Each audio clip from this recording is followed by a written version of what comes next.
Ena ptička priletela, ena drobna ptičica, pa mi je lepo zapela. Ena drobna ptičica, pa mi je lepo zapela. Ena drobna ptičica, pa mi je lepo zapela, ko je gnezdo spletala, ko je travca zelenela, zelenela lipica, ko je travca zelenela, zelenela lipica.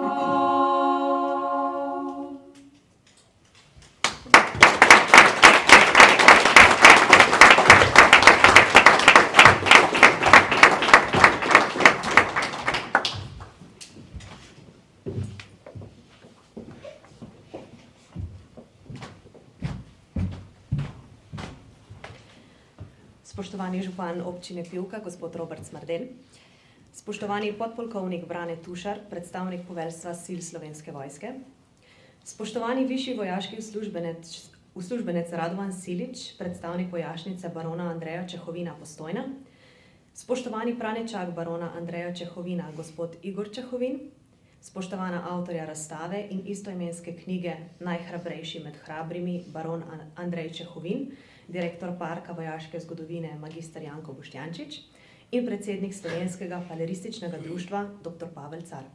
Cenjeni obiskovalci, lepo pozdravljeni na predstavitvi knjige Najhrabrejši med hrabrimi, baron Andrej Čehovin, ki je bila izdana ob 170-letnici smrti slavnega rojaka. Današnjo predstavitev nas je s pesmijo Ena ptička priletela že vpeljala pevska skupina kulturnega društva Karla Štreklja pod vodstvom gospe Herte Sorta. Članice skupine nam bodo pred osrednjim delom zapele še pesem Rožmarin se mi je posušil. Prosim.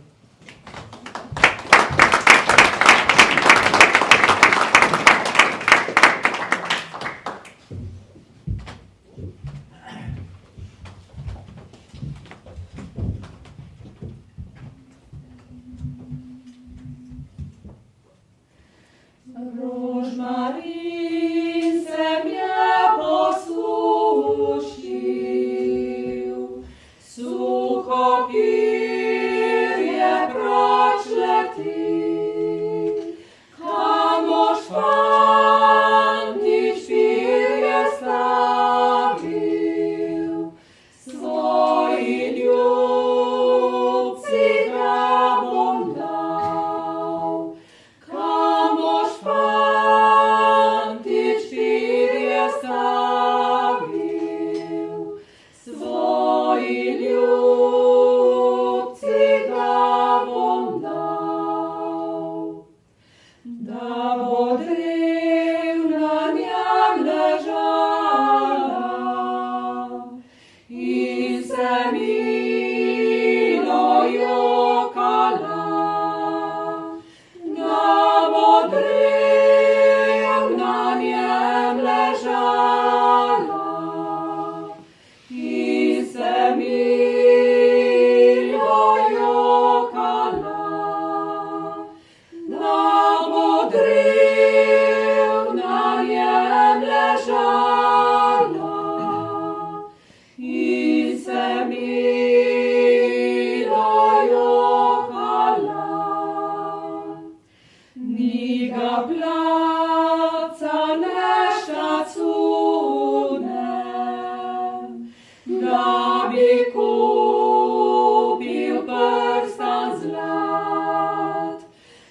Baron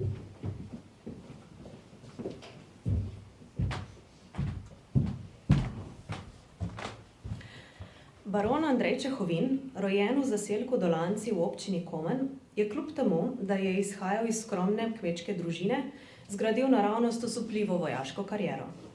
V času revolucionarnih vrenj, ki so leta 1848 zajela praktično celotno staro celino in odmevala tudi v naslednjih letih, je kot edini častnik v vsej zgodovini avstrijske armade prejel vsa 3 najvišja odlikovanja za pogum in bil povzdignjen v barona.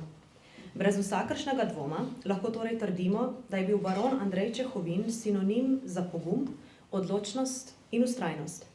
Vrednote, h katerim stremijo tudi v Slovenski vojski, zato k mikrofonu prijazno vabim podpolkovnika Braneta Tušarja, predstavnika poveljstva sil Slovenske vojske.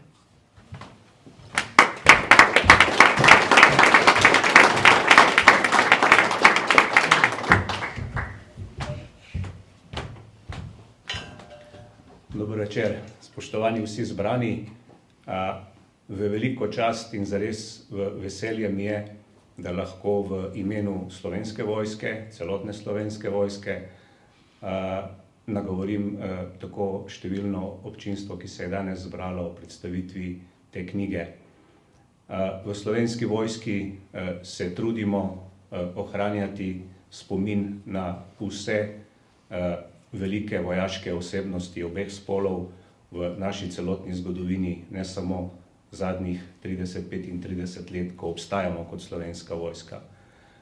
To se trudimo predvsem skozi vojaško šolstvo, kjer ohranjamo med drugim tudi spomin na slavnega barona Čehovina in tudi skozi vojaško muzejsko dejavnost. Zelo nas pa veseli, da imamo v slovenskem prostoru institucije in posameznike, ki to delajo na tako zelo profesionalen način, kot dela Park vojaške zgodovine, in zato mi je tudi res osebno kot ljubitelju vojaške zgodovine in ljubitelju knjig posebno veselje, da to knjigo sem že dobil, že prebral in to s posvetilom enega od avtorjev. Hvala vsem in prijeten večer želim.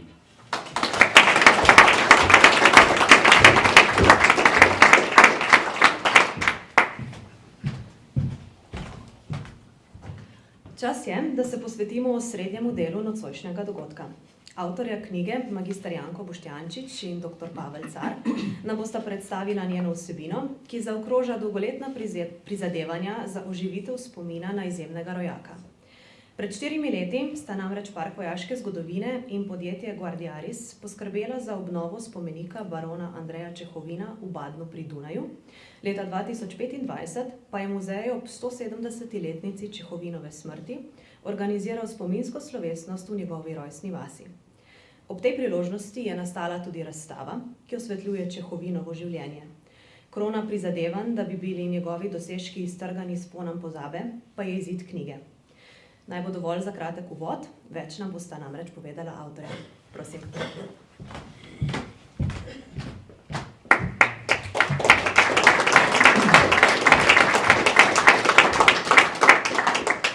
Hvala Nika za ta lep uvod, hvala podpolkovnik Tušar za nagovor v imenu Slovenske vojske, seveda hvala pevkam za krasno odpete 2 pesmi. Pa pejmo kar vsebino. Torej, med najslavnejše može, koliko jih je rodila slovenska mati, po pravici spada cesarsko-kraljevi stotnik Andrej baron Čehovin. Je v koledarju družbe svetega Mohorja zapisal Čehovinov življenjepisec Janko Leban tik pred koncem 19. stoletja. Razburkano 20. stoletje je slavnega častnika pahnilo v pozabo. Danes za barona Čehovina le malo kdo ve, mnogi, ki so zanj sicer slišali, pa ga ne znajo umestiti v pravo zgodovinsko obdobje. Prav zato je, kot je že Nika rekla, torej smo ob 170-letnici njegove smrti pripravili razstavo. Okrogla obletnica se nam je zdela prava priložnost, da oživimo njegov spomin, na nek način obrišemo prah z njegovega spomina in ga spravimo v slovensko zavest. Po drugi strani pa smo želeli s razstavo in knjigo obuditi tudi spomin na prvo vojno za neodvisnost Italije v letih 1848-49, ker gre za prvo etapo dobrih 100 let trajajočega dogajanja, katerega rezultat je na nek način današnja državna meja med Republiko Italijo in Republiko Slovenijo. Čeprav se je ta prva etapa odvijala zelo daleč od našega narodnostnega ozemlja, se je takrat v Lombardiji in Benečiji borilo veliko slovenskih fantov, bitke pri Kustoci, pri Novari, feldmaršal Radecki so postali del našega kolektivnega nacionalnega spomina. Na Laškem teče rdeča kri, da gnala mlinske kamne tri, se začenja ena od naših ljudskih pesmi. Ali pa tam za turškim gričem so v tistih letih peli kot tam za laškim gričem. Tako, toliko za uvod. Braniška dolina leži med Vipavskimi brdi, ki na zahodu obrobljajo Vipavsko dolino in Krasom. Oblikovali sta jo hudourniški potok Raša in reka Branica. Dolina je nekoliko odmaknjena, manj poznana, ampak tam v Gornji Branici leži zaselek Dolanci, tukaj vidimo izsek iz francisejskega katastra, ki je bil izrisan v bistvu prav v mladostnih letih Andreja Čehovina. Tukaj pri Rokčevih v Dolancih se je 26. augusta 1810 očetu Marku in mami Mariji rodil sin Andrej. Drejča so ga klicali domačini, imela sta 7 otrok, to je izpis iz statusa animarum, in Drejče je bil 3. rojeni. Mama Marija je bila v Dolance priženjena iz bližnjih Goč, njen brat Andrej Uršič je bil pa v letih 1819 do 1825 župnik v Postojni.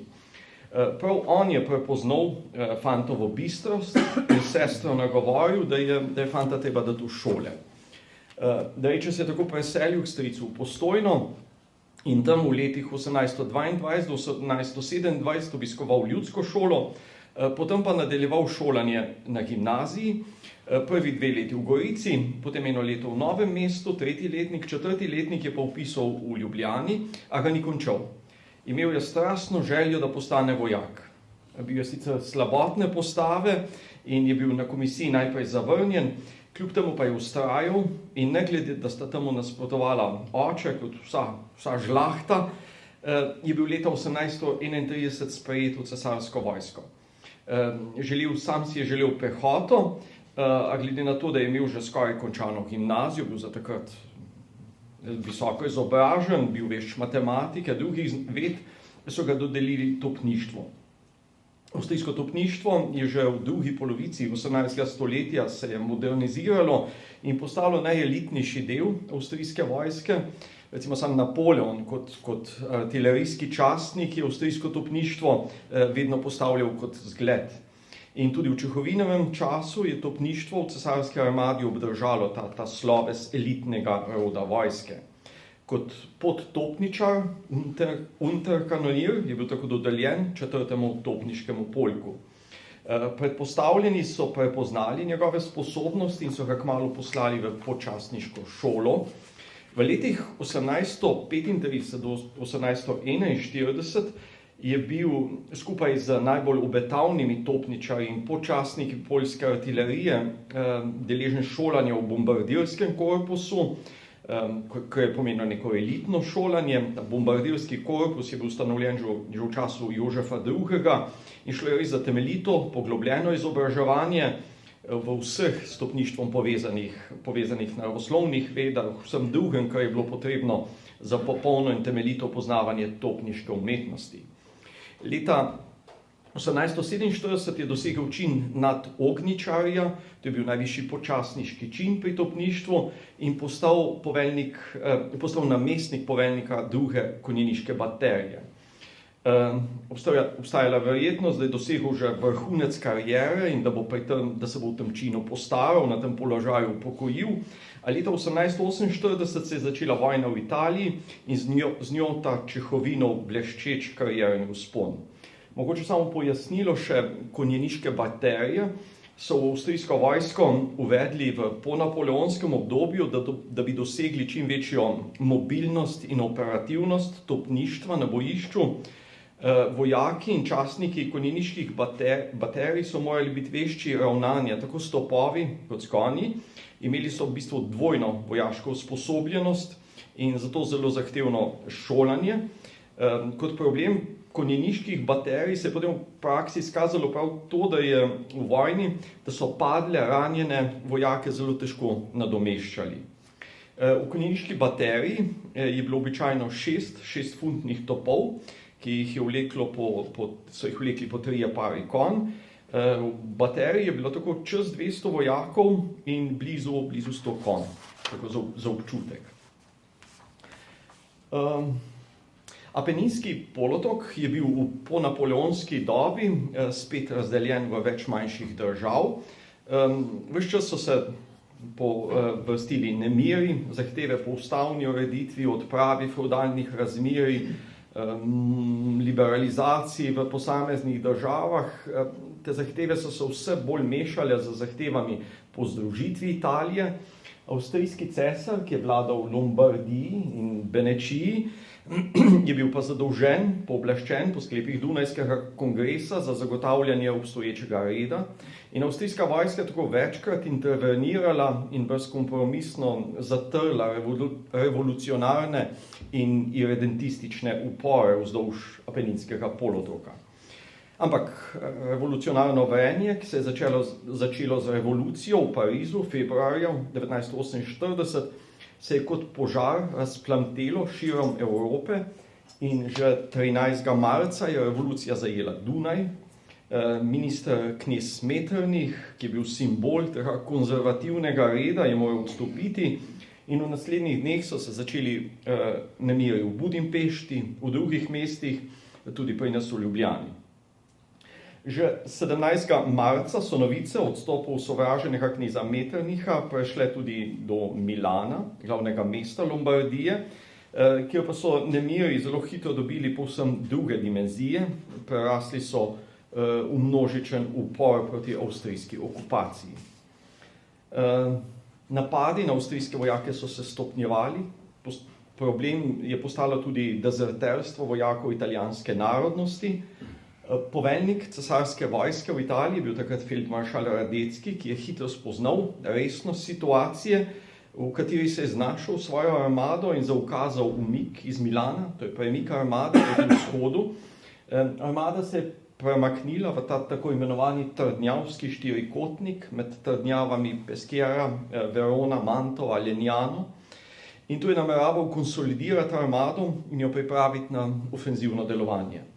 Od tu je bilo tudi prek ob Gardskem jezeru, prek južne Tirolske, mogoče povezave s središčem cesarstva.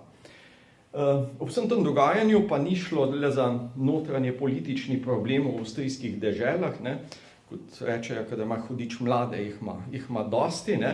In to je v teh težavah Habsburške monarhije in uporu svojih sonarodnjakov v Lombardiji in Benečiji je svojo priložnost prepoznal sardinsko-piemontski kralj Karel Albert I, ena ključnih osebnosti 19. stoletja na Apeninskem polotoku.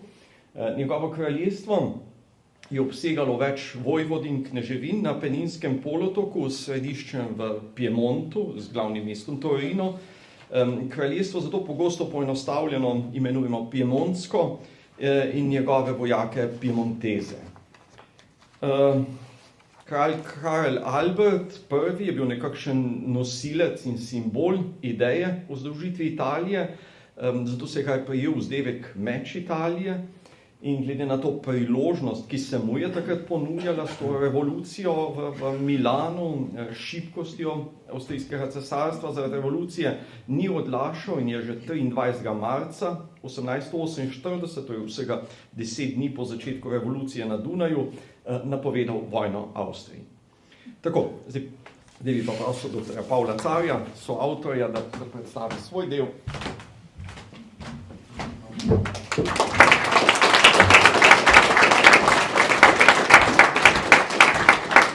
Lepo pozdravljeni tudi z moje strani, hvala Janko tudi za to prvi del tega predavanja.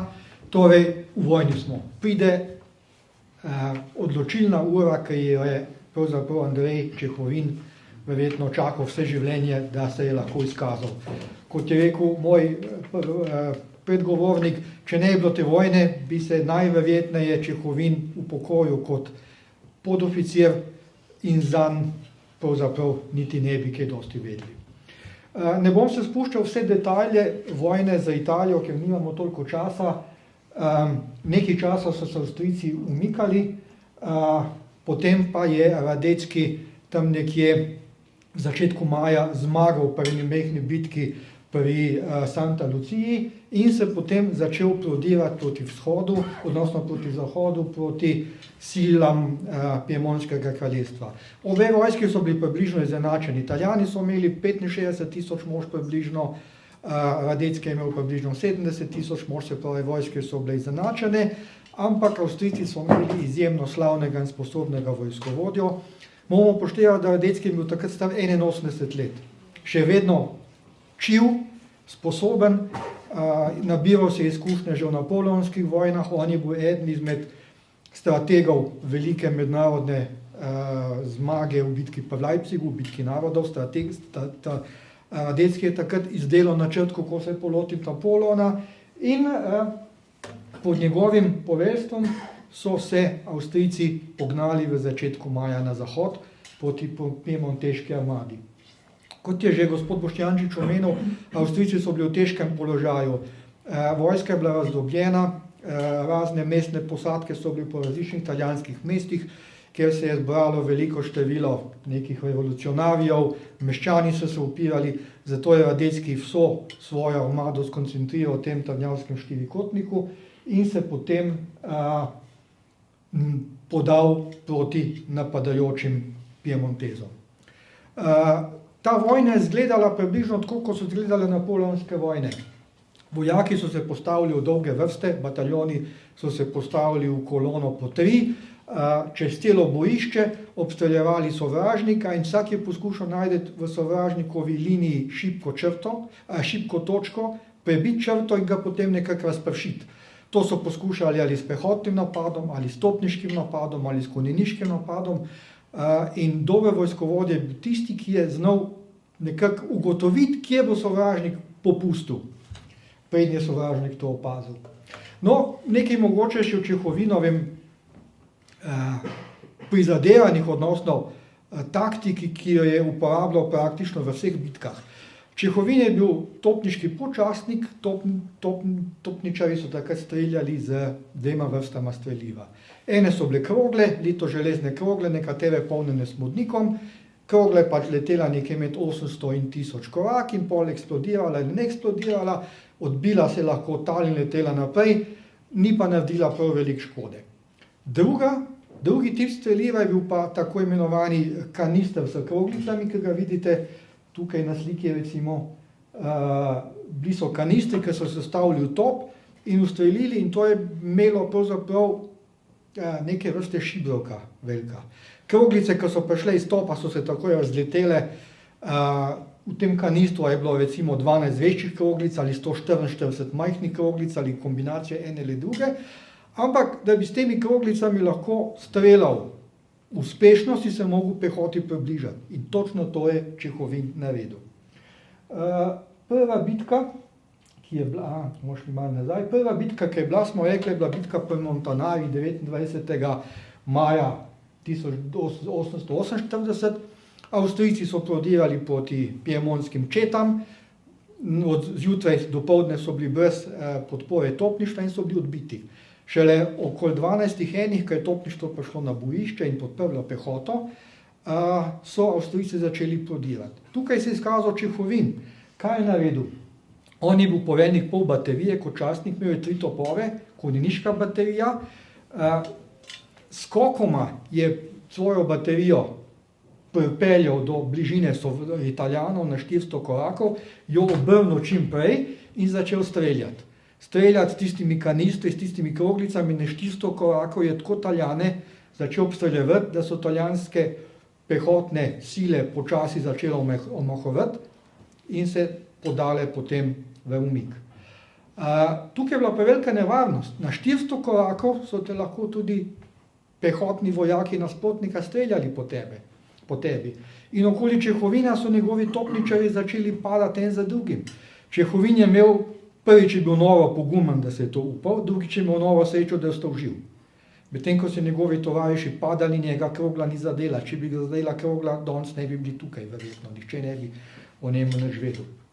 Čehovin oslabi italijansko topništvo, italijansko pehoto, Avstrijci pritisnejo in Italijani se začnejo umikati in zvečer 29. maja so zasedli vas Montanaro.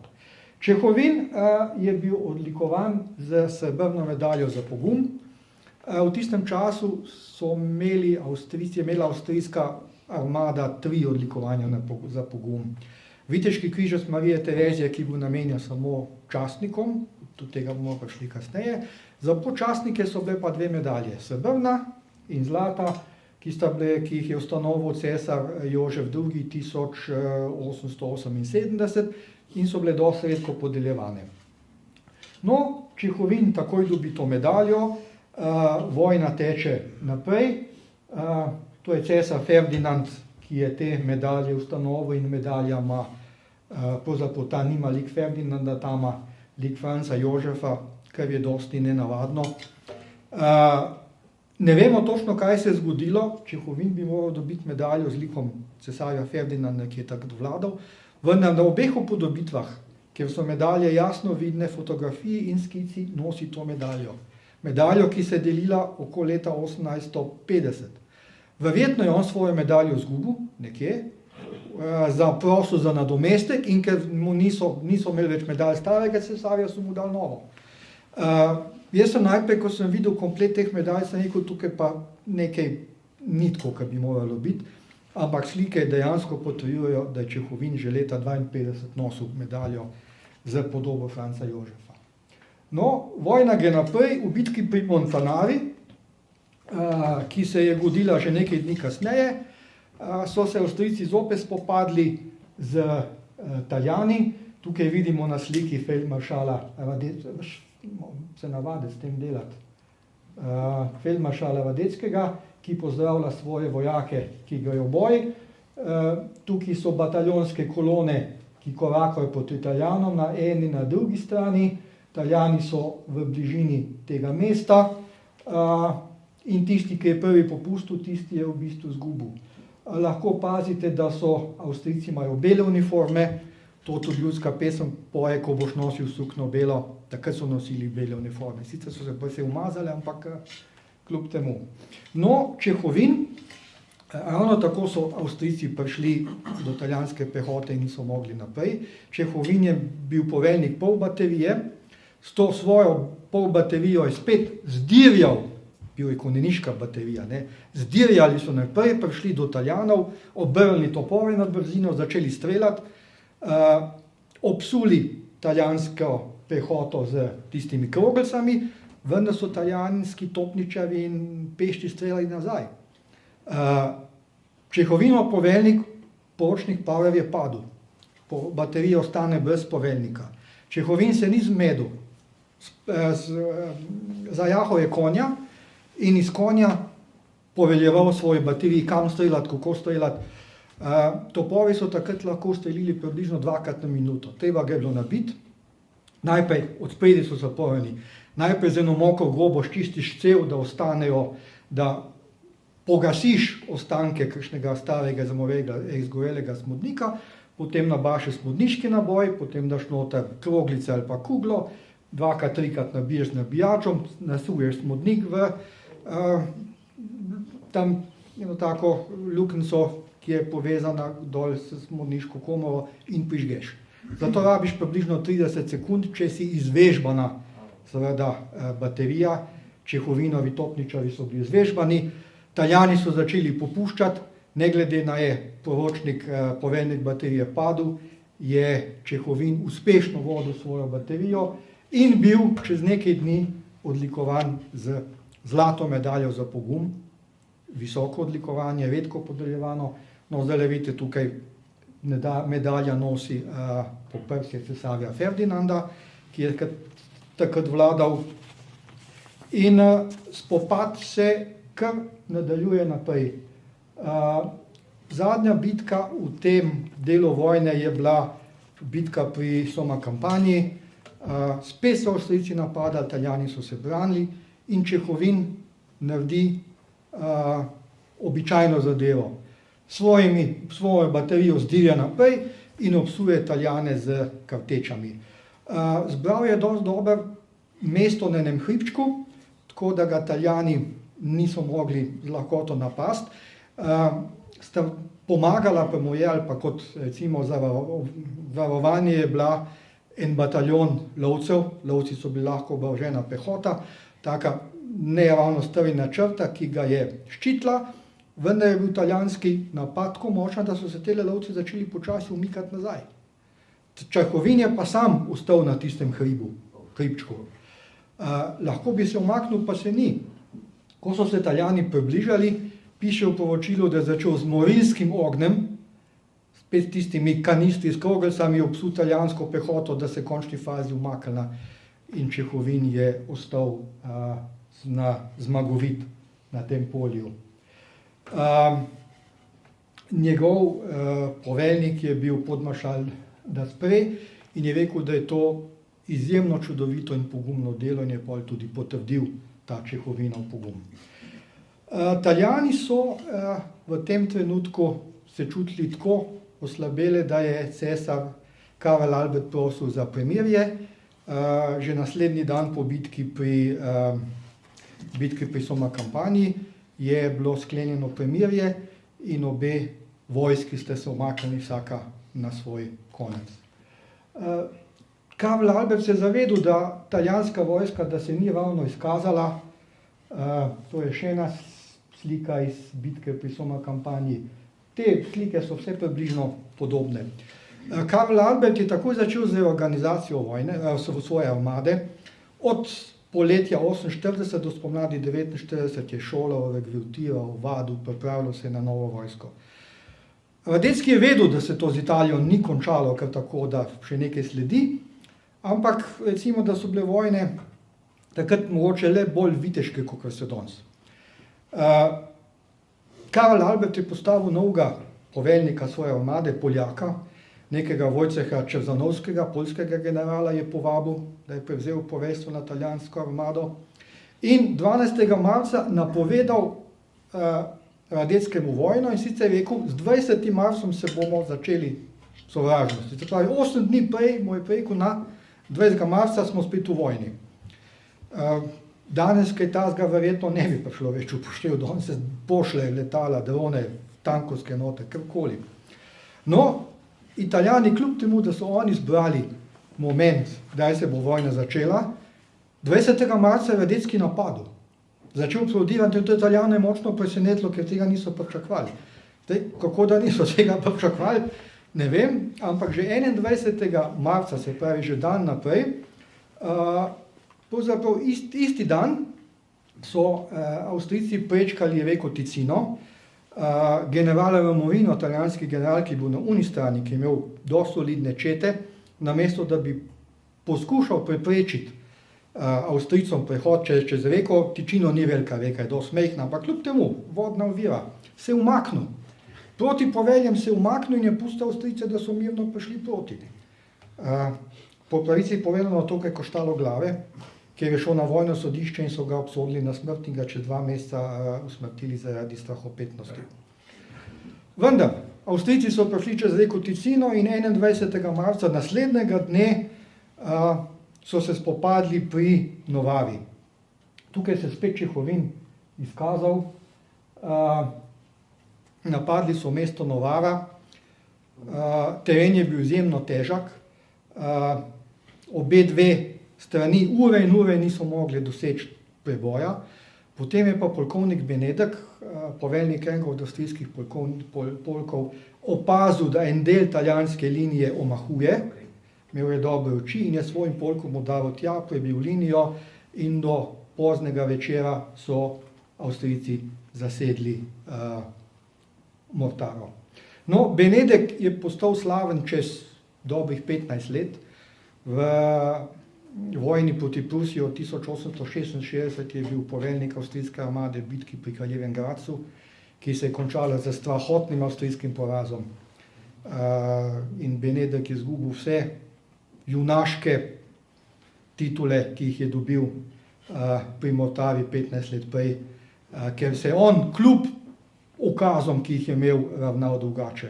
To je bil največji avstrijski vojaški poraz v zgodovini pravzaprav in tudi največja konjeniška bitka 19. stoletja, ker se je spopadlo 12.000 konjenikov, eden proti drugim. Zanimivo, Čehi so postavili spomenik konju, ne spomenik vojaku, ampak vojaškemu konju. Pred par leti, po 160-letnici bitke, so ga odkrili, konj ranjen leži na polju, vojak njegov ga pa pravzaprav nekako tolaži. Zelo ganljiv spomenik. No, ampak kakorkoli.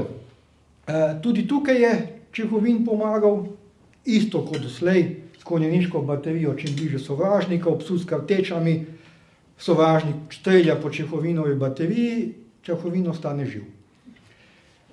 Italijanska vojska se je umikala proti mestu Novara. Tukaj vidimo Mortara 21. marca, Novara 23. marca. 20 km je razdalja od enega mesta do drugega in 23. marca je bila bitka pri Novari, kjer je pa ta poljski general Čerzanovski, ki se tudi ni, ne vem kako, izkazal. Pri bitki pri Novari pa je Čehovin izvedel svoje pravzaprav največje junaštvo. Imel je 3 topove, pol baterijo, spet je šel blizu italijanskih položajev, Italijani so imeli pa 12 topov. In Čehovin je pravzaprav 2 topova sta bila, en je bil čisto uničen, en je bil poškodovan, da jih ni mogel uporabljati. Z enim samim topom se je boril z 12 italijanskimi topovi. Krogle so padale okoli njega, nekaj časa je celo sam, ker so vojaki padali en za drugim, nekaj časa je celo sam nabijal, stregel topovom, nabijal, streljal in se ni umaknil. V končni fazi so spopadi trajali ves dan in še popoldne, in popoldne so se Italijani umaknili. Čeržanovski vidi, da ne morejo več zdržati, se umaknejo. Drugi dan Karl Albert prosi za mir, podpiše mir in abdicira, ker je pač izgubil vojno.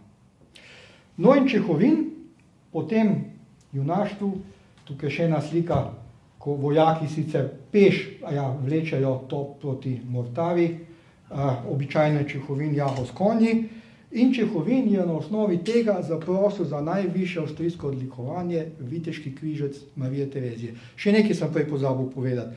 Zadnja bitka 1848 vojni ni dobil odlikovanja, ampak je bil izredno povišan v poročnika. Postal je častnik, ker mu nikoli ne bi uspelo v običajni karieri. Da bi v avstrijski vojski podčastnika postal častnik v mirnem dobu, je bilo praktično nemogoče. Čehovin je v svojih podvigih pripravil tako imenovano hrabostno spričevalo, to je zahteval protokol za pridobitev odlikovanja, kjer je napisal, kaj vse je naredil s svojim topništvom, in to so potrdili častniki, očividci tega, vsak svojim pečatom, vsak svojim podpisom, kjer so napisali, ja, potrjujem, da je poročnik Čehovin res tako naredil, in tudi sam vojvoda D'Aspre je napisal, da je to najbolj občudujoče dejanje v topništvu, kar ga zgodovina do zdaj pozna, da se eden sam top spopade z 12 sovražnimi topovi in vztraja v ognju. In Čehovin je potem, ko so se Avstrijci umaknili, čelo uspel eden od tistih 2 poškodovanih topov rešiti, nekega je skupaj sestavil z enimi kosi, ki so ležali na bojišču, in ga odpeljal. Se pravi, vrhunska izjemna akcija. No, to so Čehovinovi nasprotniki, slika prikazuje italijansko topništvo, nič drugače ni bilo kot avstrijsko topništvo, topničar tukaj polni top z nabijačo, potem bojo streljili in streljali so se dosti blizu. Kaj vidiš, 12 sovražnih topov, ki strela nate, mora biti verjetno izjemno zoprn občutek. Ko krogle žvižgajo, letijo mimo tebe, padajo okoli tebe, moraš imeti jeklene živce in biti hudičo hraber, oprostite izrazu, da rečeš, jaz bi pa zdajle, dajmo se umakniti. Ampak Čehovin vztraja. še en prikaz ene topniške baterije v enih teh bitk. Pehota juriša v bataljonskih kolonah, takrat so še poveljniki jurišali ta prvi, sablo ven, pa gremo pred pehoto. Konjeniška baterija pa jasno uporablja svojo brzino, da lahko še pred pehoto zavzame nov položaj in obsuje sovražnika z ognjem. No, po bitki vojskovodja, poveljnik Radecki opazuje bojišče. To je slika bojišča pri Novari. Italijani so se postavili v vrsto, poskušali Avstrijcem preprečiti vstop v Novaro. Tukaj nekje v tem zaselku La Bicocca je bil Čehovin, ki je na enem teh gričev postavil svoj top in se obstreljeval s Italijani. Še eno poročilo o hrabrosti o bitki pri Novari. No, to je dopis vojvode d'Aspreja, ki je napisal, da je to eno najbolj dejanj vednih največjega občudovanja v topništvu. In že smo to je še ena razglednica propagandna iz časa Prve svetovne vojne, kjer so Čehovina ravno tako dajali za vzgled kot izjemnega poveljnika in je potem Rdeči križ izdal serijo razglednic, ena je pa pozvala tudi boj Čehovina v bitki pri Novari. Sicer italijanskih topov res ne vidimo. Viteški križec Marije Terezije, ta je Čehovinov celo. Najvišje odlikovanje Avstro-Ogrske monarhije, ki ga je cesarica Marija Terezija ustanovila 1757 ob znameniti zmagi za bitko pri Kolinu, da bi s tem nagradila svoje junaške častnike. V statutu je izjemno zanimivo zapisano, zakaj dobi častnik to odlikovanje. Kadar izvrši delo, ki bi ga lahko brez vsake slabe vesti opustil. Se pravi, naredi nekaj, kar mu ne bi bilo treba narediti, ne da bi imel slabo vest. Izjemno lepo napisano. Sicer pol kasneje še piše, če prvi naskoči prv sobran, če vodi svoje vojake v boj, če reši zastavo, če reši svojega nadrejenega častnika, če v sovražnih vrstah opazi vrzel, izkoristi in prebije in tako naprej. Takrat je vladal cesar Franc Jožef in kmalu po italijanski vojski mu je Čehovin napisal prošnjo. To je bilo edino odlikovanje, ker si mogel sam zaprositi zanj. Ni to ste mogli predlagati, ampak si moral zaprositi sam. In sicer vaše veličanstvo, najponižnejše prosim za to in to odlikovanje, ker sem navedel to in to in to in prilagam spričevala. Točno je pisalo v statutu, da morajo najmanj 6 častnikov potrditi dejanje in pa poveljujoči oficir. Če ni dovolj častnikov, lahko vsakega častnika zamenjata 2 navadna vojaka ali pa podoficirja. Ampak moraš dati toliko in toliko, potem pa to kapitel reda preuči, če to drži, in če to drži, predloži cesarju v odobritev in podpis. Jurij Vega, ki je zaprosil to odlikovanje, 3 Slovenci so ga dobili v vsej zgodovini. Prvi je bil Jurij Vega, topničar, drugi je bil Jožef Novak, ki je bil pehotni stotnik in tretji spet topničar. Vega je čakal 2 leti na to odlikovanje, 3krat zaprosil, cesar mu ga ni hotel dati. Čehovin ga je bil takoj, v 2 tednih je bilo odlikovanje dano. No, odlikovanje je imelo pravzaprav 3 stopnje. Najnižja stopnja je bila viteški križec, to je ta mali križec, ki se je nosil na prsih. Okoli vratu je bil komanderski križ, tega so dobili divizijske poveljniki ali poveljniki korpusov in samo najvišji vojskovodje, Radecki recimo je dobil veliki križ Marije Terezije, ki se je nosila lenta preko prsi, na rdeče-belem traku in pa zvezda na prsih. Avstrijski cesarji so vsi avtomatično, ko so bili okronani, so postali veliki mojstri tega redu in vsak avstrijski cesar, ki ga vidite na sliki od Jožefa II. Naprej, nosi običajno rdečo lento in to je viteški križec Marije Terezije, veliki križ. Čehovin je zraven svoje prošnje pa vložil nekaj teh hrabostnih spričeval, bitka za Mortaro, bitka pri Novavi, bitki pri Soma kampanji, vse je to zbral, napisal in cesar mu ga je, to je njegov podpis, Andrejas Čehovini se pravzaprav podpisal, Unterleutnant, nekje piše, da je bil v drugi konjeniški bateriji. Podelitev tega odlikovanja je bila izjemno svečana. Podeljeval jih je cesar. Protokol je bil do potankosti napisan, kako se to podeljuje. Tukaj vidimo Marijo Terezijo pa Jožefa II. To je prva podelitev. Marija Terezija Koženska ni mogla postati veliki mojster tega reda. To je postal njen mož, čeprav se odlikovanje imenuje po njej.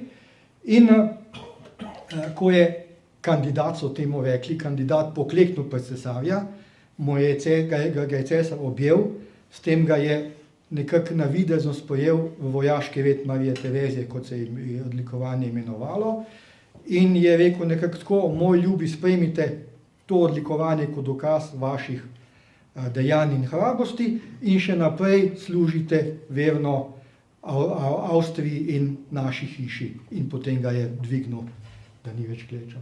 Pravi, izjemno ganljiva na nek način zadeva, in tisti, ki so dobili to odlikovanje, so bili po moje tudi zelo globoko počaščeni, da te sam cesar objame. Ni bila pa samo čast. Zraven odlikovanja je šlo plemiška titula. Čehovin je postal plemič in pa letna renta v višini 600 goldinarjev, kar bi danes znašalo približno 10.000 evrov na mesec, na leto, tam nekje. Ni bilo veliko, ni bilo malo, ampak se Marija Terezija rekla, s tem bo malo izboljšala svoj položaj našim častnikom. Zelo malo teh odlikovanj je bilo podeljenih in tisti, ki so ga dobili, so bili res veliki junaki. 37. člen statuta tega odlikovanja je pa tudi dovoljeval, da lahko tisti, ki je s tem odlikovan, zaprosi za baronsko titulo. Vitez je bil nižje plemstvo, baron je bil že višje plemstvo. In Čehovin, kot vsi ostali, ne bodi si galen, je napisal že v mesecu cesarju pismo: prosim vaše veličanstvo za baronski naziv, kajti dobil sem viteški križec Marije Terezije, to je cesar to zapovedal, ampak Čehovin ga je na to spomnil in prošnji si mora priložiti grb, osnutek grba. To je grb barona Čehovina, ena trdnjavski stolp, na drugi strani vas, na tem pa leti bel golob z oljčno vejico miru. Zdaj, točno zakaj si je Andrej Čehovin zbral ta grb, ne vemo, nikjer ni razložen. Grb je zgolj opisan, zato ker komisija, ki je te grbe potem pregledovala, ga je lahko odobrila, zavrnila ali pa rekla: malo popravite. Tukaj ni bilo nobenih popravkov, grb je bil sprejem takšen, kot je bil, in Andrej Čehovin je dobil svojo baronsko titulo. To sta dve izmed strani baronske diplome, ki jo vidite tam zadaj, ki jo je gospod Igor Čehovin tako velikodušno posodil, da tukaj stoji.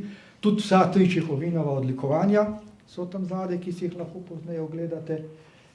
Baronsko titulo je seveda podpisal cesar Franc Jožef in leta 1949 jeseni je Andrej Čehovin postal baron.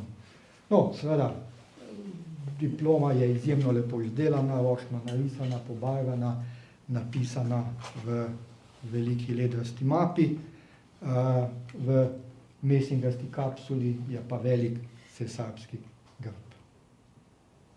In mislim, da se tukaj moja zgodba konča in se bom spet zamenjal z gospodom Boštjančičem, da vam pove še.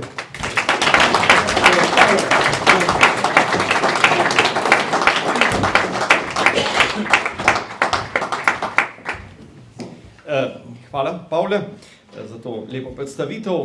Dovolite mi samo par besed o feldmaršalu Radetskem, ki smo ga, že jaz sem ga omenil, Pavle.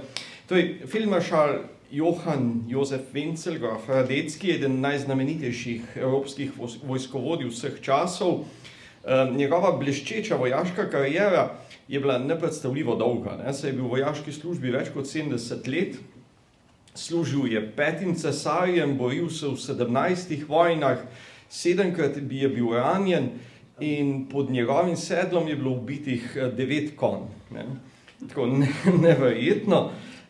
Slovel je kot zelo urejen, discipliniran častnik, ki so ga visoko cenili njegovi nadrejeni in globoko spoštovali njegovi vojaki, ki so ga pogosto klicali kar oče, ata Radecki. Njegov spomin je postal nesmrten s koračnico Radecki marš Johana Straussa starejšega, ki je nastala prav v spomin na njegovo bleščečo zmago pri Kustoci. Strauss je vanj komponiral melodijo iz stare dunajske pesmi, popevke Alter Tanz aus Wien, ki je navdušena množica prepevala takrat po dunajskih ulicah, ko so zvedli za zmago pri Kustoci. Slovence in feldmaršala Radeckega veže veliko stvari. Najprej se je v spoštljiv spomin vtisnil slovenskim vojakom, ki so se borili pod njegovim poveljstvom, tako da veliko pesmi iz zakladnice ljudskih pesmi govori o Radeckem, o izdaj na Laško pojdemo, Bog veče, kdaj se vrnemo, Radecki pa na koncu sedi pa oster meč v rokah drži in kar nekaj teh pesmi. Druga stvar, Radecki se je leta 1797 poročil z grofico Frančiško Romano von Strasoldo-Grafenberg iz Furlanije, ki je bila po materi iz rodbine grofov Auerspergov Stojaka in v tem zakonu se mu je rodilo 8 otrok.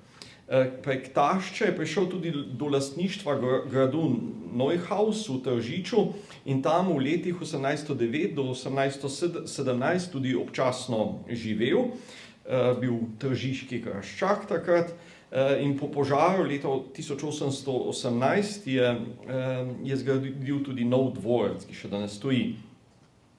V letu 1852 je pa od cesarja dobil v dosmrtno uporabo grad Podturen oziroma Tivolski grad v Ljubljani, kjer naj bi se ostareli feldmaršal po upokojitvi nastanil. Do tega sicer ni prišlo, ampak bil je lastnik tega gradu, upravitelj, ga prenovil, uredil park, ga odprl takrat za Ljubljančane, tako da je pustil sled. V Ljubljani je postal tudi častni meščan in tu so mu postavili kar 2 spomenika. Že kmalu po smrti so mu postavili spomenik z doprstnim kipom na današnjem Kongresnem trgu in ga z veliko slovesnostjo odkrili na njegov god 19. marca 1860. 20 let pozneje pa so postavili še spomenik pred Tivolskim gradom.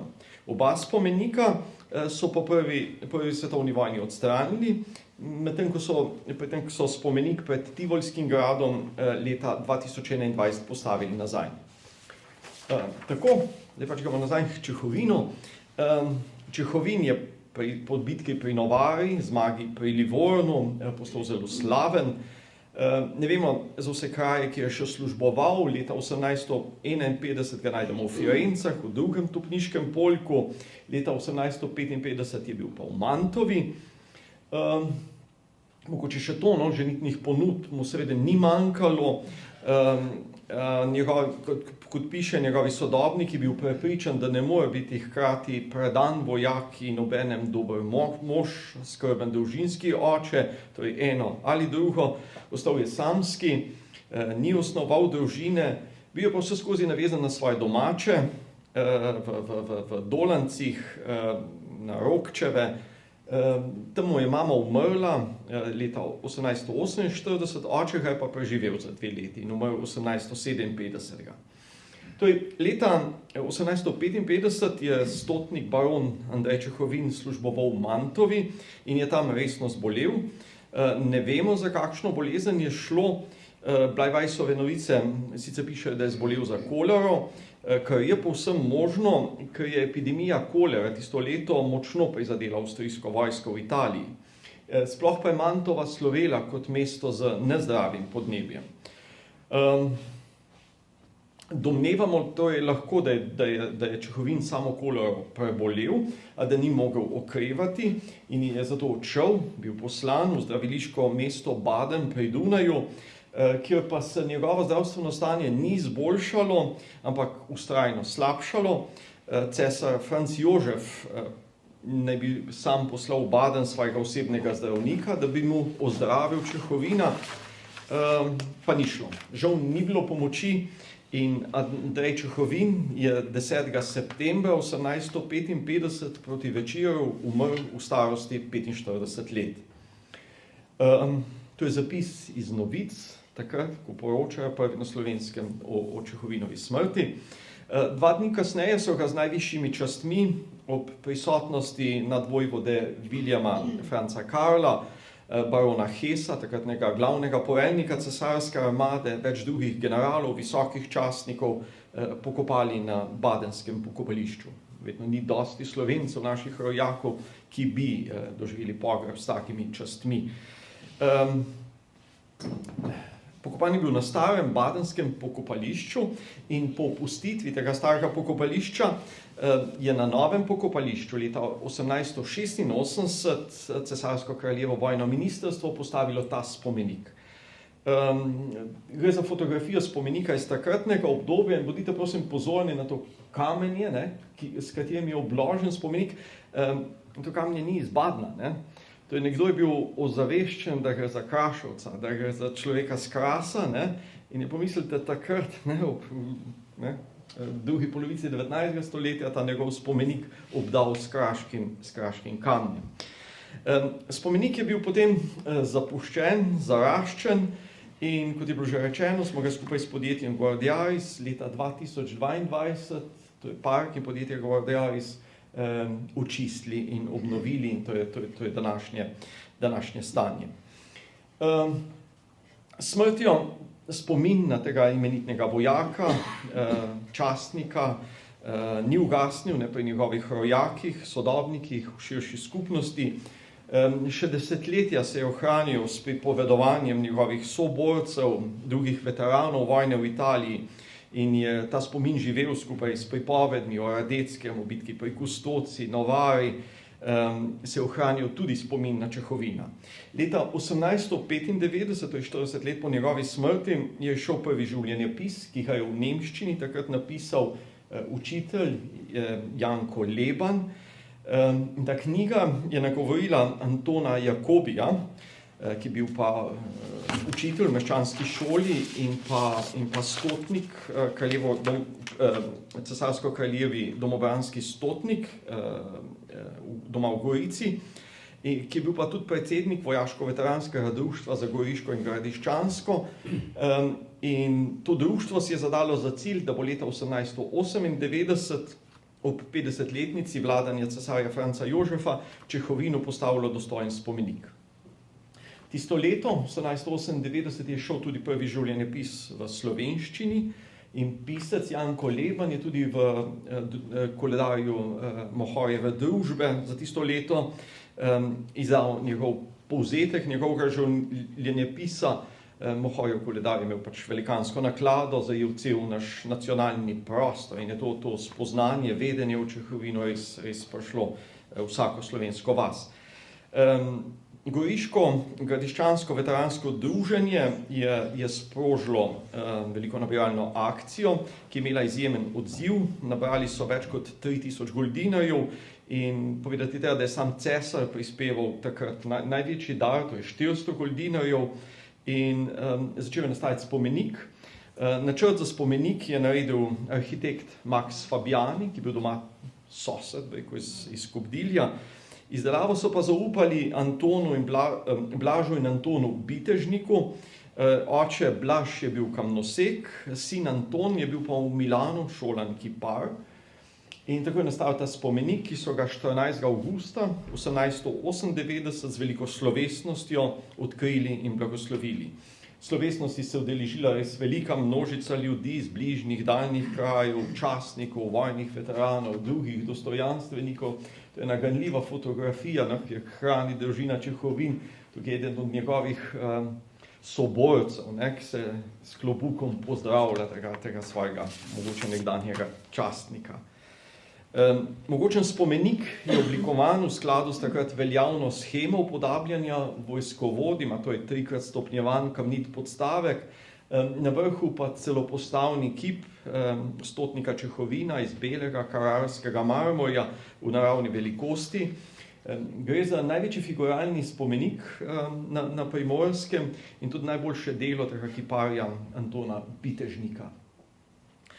Spomenik ima vklesan napis najhrabrejšemu med hrabrimi v vojski Radeckega 1848-1849 in tukaj smo pobrali ime za razstavo in za knjigo, najhrabrejšemu med hrabrimi. Vklesana so tudi imena in datumi teh velikih bitk, kjer si je Čehovin priboril neminljivo slavo, to je Montanara, Soma Campania, Mortara Novara in pa Livorno. Imeniten, to je skoraj 5 metrov visok spomenik, je bil ponos tako Čehovinovi rodbini kot domačinom, a se je z njim zapletlo po prvi svetovni vojni. Spomenik junaku cesarske armade na italijanskih bojiščih je bil silno moteč za fašiste in ko so ga sredi 20 let že premazali, so domačini spoznali, da obstaja velika nevarnost, da ga podrejo, razbijejo, uničijo in v izogib temu so ga domačini sami razstavili in zakopali ter tako rešili. Spominu na stotnika Čehovina tudi po drugi svetovni vojni razmere niso bile naklonjene, komunistične oblasti niso seveda z naklonjenostjo gledali na dediščino Habsburške monarhije, tako da je šele leta 1987 v dobi narodnega preporoda, prvih znakov demokratizacije, so domačini spomenik izkopali in ga pod strokovnim vodstvom Zavoda za varstvo kulturne dediščine iz Nove Gorice postavili nazaj na svoje prvotno mesto. Spomenik je tako postal središče ohranjanja spomina. Velikega pomena za ohranjanje spomina je tudi poimenovanje vojašnice Slovenske vojske v Postojni leta 2006 po baronu Andreju Čehovinu. Kot je bilo rečeno, 10. septembra 2025 ob 170-letnici smrti je park organiziral slovesnost s polaganjem vencev pred njegovim spomenikom in v imenu Ministrstva za obrambo je takrat položil venec državni sekretar, magister Marko Lovše, ki je isti dan tudi kasneje odprl to razstavo tukaj pri nas. Tukaj vidite fotografijo s sorodstvom, avtorjema in zdajšnjim poveljnikom poveljstva sil.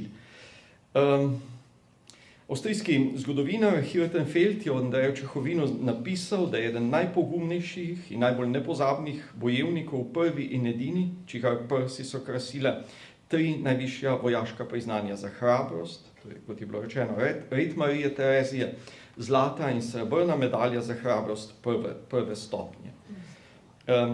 Dejansko ni noben drug častnik avstrijske in kasneje avstro-ogrske armade dobil vseh 3 najvišjih odlikovanj za pogum. Čehovinu pa je z nizom junaških dejanj to uspelo, edinemu v 129 letih od ustanovitve medalje za hrabrost do konca prve svetovne vojne. Posebnost njegovega vzpona v vojaški karieri je tudi v tem, da je vsa te odlikovanja prislužil manj kot v letu dni, bil v tem času tudi izredno povišan v častnika, da si pridobil podlago za povzdih v baronski stan. Brez dvoma je stopal svojim izjemnim pogumom in sposobnostjo in vojaškim znanjem, da so ga nadrejeni opazili in njegove odlike tudi ustrezno nadgradili.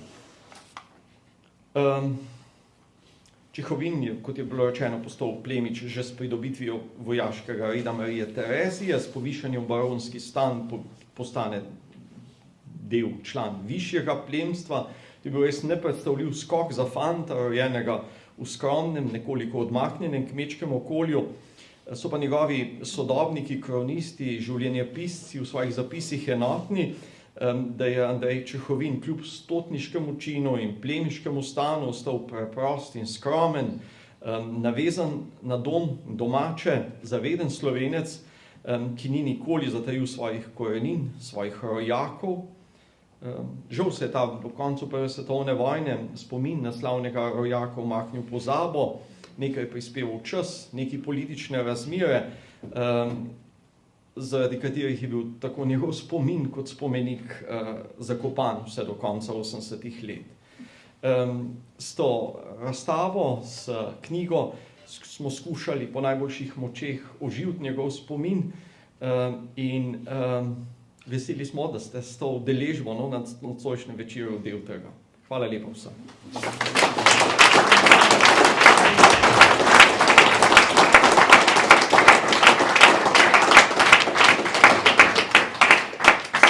Skoraj bi pozabil še nekaj zahval.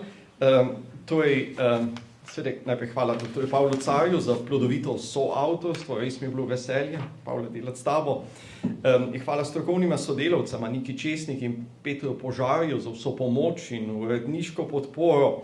Hvala Loreni Aksetič za skrben jezikovni pregled, ter Tinetu Veroviču za angleški prevod. Lepa hvala državnemu sekretarju na Ministrstvu za obrambo, magistru Marku Lovše, za spremno besedo. Hvala vsem, ki ste soprispevali fotografije, posebej bi se zahvalil družini Čehovin, ki jo predstavlja gospod Igor, ki nam je odprla to skrinjo družinskega spomina in posodila tako odlikovanja, baronsko diplomo za razstavo in pa fotografije za knjigo. Hvala Goriškemu muzeju, Zavodu za varstvo kulturne dediščine za posojene fotografije. Lepa hvala in čestitke oblikovalcema Barbari Sirk in Žigu Okoren za zasnovo in oblikovanje knjige. Hvala gospodu Vidi Sorta iz Hiše posebne sorte, enemu od glavnih akterjev takrat ponovne postavitve spomenika leta 1987, ker v najožjem okolju skrbi, da ta spomin na barona Čehovina ne utone v pozabo.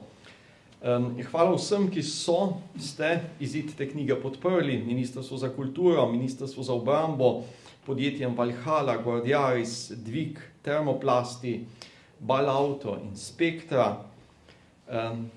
Kot je bilo rečeno, smo skupaj obrisali prah s spomina na barona Andreja Čehovina, enega najslavnejših mož, kar jih je rodila slovenska mati. Hvala.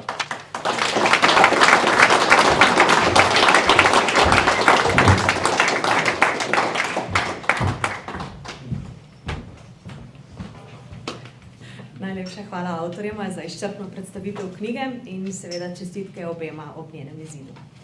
Prisrčna hvala tudi pevski skupini Kulturnega društva Karla Štreklja za prijeten kulturni program.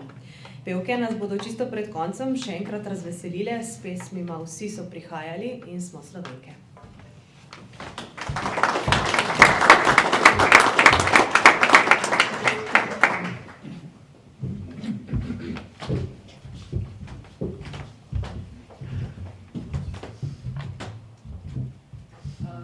Dovolite mi par besed o nas. Mi smo, kot ste že slišali, pevska skupina Kulturnega društva Karla Štreklja. V okviru društva deluje tudi folklorna skupina in pa inštrumentalna. In lahko se pohvalimo, da bomo drugo leto praznovali 40 let neprekinjenega delovanja našega društva. Mi pojemo zelo rade običajno oziroma vedno priredbe slovenskih ljudskih pesmi. In med drugim smo se pred leti podali tudi na teren in pri starih ljudskih pevcih posneli njihove pesmi, to, kar so nam zapeli. To so v glavnem bile neznane oziroma manj znane pesmi in jih tudi zapisali v melodiji in besedilu v naši zbirki tam v starodavnih časih. Ena od teh bo potem tudi ta Ne Slovenke, ki smo že slišali naslov. To je zapela ljudska pevka Radica Sorta, moja tašča, in je ena redkih pesmi, ki so jih pele žene in dekleta po vojni na mitingih in na proslavah. Običajno so moški zapeli, ne, tu so pa prav za pesem za ženske. Zdaj pa najprej Vsi so prihajali.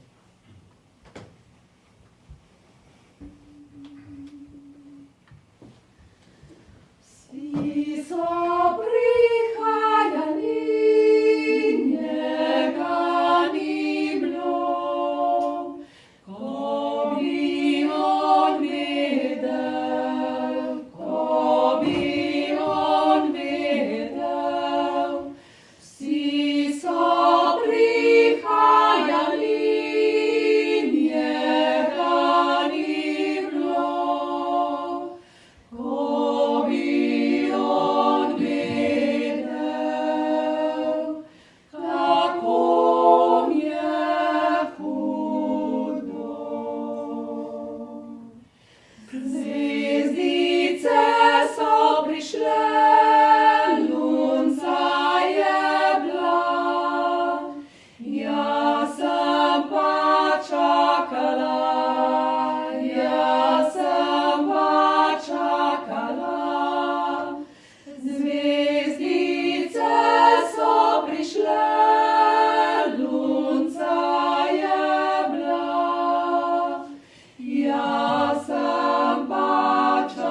nikam drugam.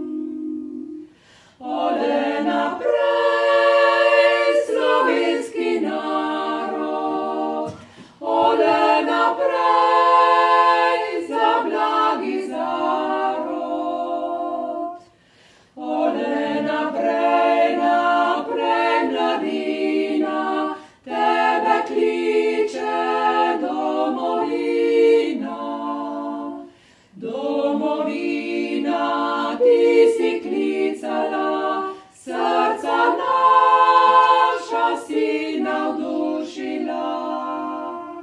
Zate je zavrela naša kri, zate živimo mi, zate mi živimo, zate kri prelimo.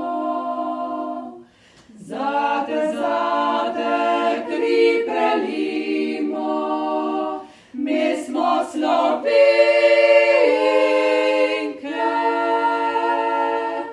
Domovina, ti si klicala, srca naša si navdušila.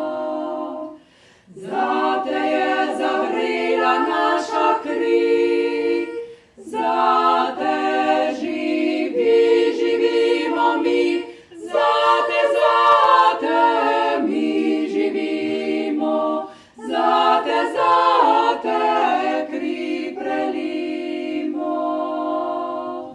Zate kri prelimo, mi smo Slovenke.